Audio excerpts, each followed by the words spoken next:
আচ্ছা, একটা কথা বলুন তো, আমরা যে ইচ্ছেটা করি, ইচ্ছেটা কি স্বাধীন? মানে আমরা যখন যা খুশি ইচ্ছে করতে পারি? একটু ভেবে বলুন তো। আমার তো মনে হয় না। আমার মনে হয় সম্পূর্ণ নিজের ব্যক্তিগত মতামত, তোমরা তোমাদের মতামতটা জানাও। কিন্তু আমার মনে হয় আমাদের ইচ্ছে কখনো স্বাধীন হতে পারে না, কারণ আমরা যখন যা খুশি ইচ্ছে করতে পারি না। আমাদের এই মুহূর্তে আমি বসে আছি, এই মুহূর্তে আমার ইচ্ছে হতে পারে না এবার জুতো কিনবো, কারণ দুদিন আগেই দুটো জুতোকে আমি অলরেডি কিনে এনেছি, আমার প্রয়োজন মিটে গেছে, আমার আর জুতো কিনতে ইচ্ছে করবে না। আমি যদি এখনই আলু চচ্চড়ি মুড়ি বা আলু চচ্চড়ি লুচি খেয়েছি, তারপর কি তার খেতে ইচ্ছে করবে বিরিয়ানি?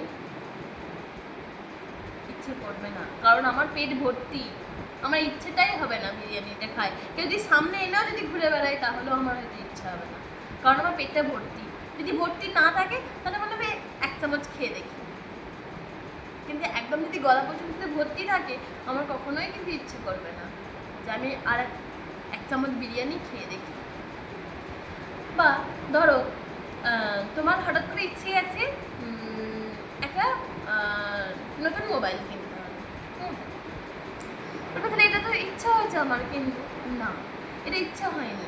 হয় তোমার ফোনটা অনেক পুরনো হয়ে গেছে, হয় তোমার ফোনের ক্যামেরাটা ভালো আসছে না, হয় তোমার ফোনটা নেটওয়ার্কের কোনো গণ্ডগোল হচ্ছে বা কিছু সমস্যা হচ্ছে, সেই জন্যই কিন্তু তুমি নতুন ফোন কিনতে চাইছো। তাহলে কি নতুন ফোন কিনতে চাইতে না? এটাই হচ্ছে আমার মনে হয় ইচ্ছে স্বাধীন না, একটার সাথে একটা রিলেটেড হয়ে থাকে। এটা না হলে এটা ঘটবে না। আমাদের ইচ্ছেটাও ঠিক তাই, আমাদের ইচ্ছে হচ্ছে দ্বিতীয় নম্বর। ইচ্ছের কারণ না থাকলে ইচ্ছে উৎপন্ন হয় না, আমার তো তাই মনে হয়। তোমাদের কি মনে হয়?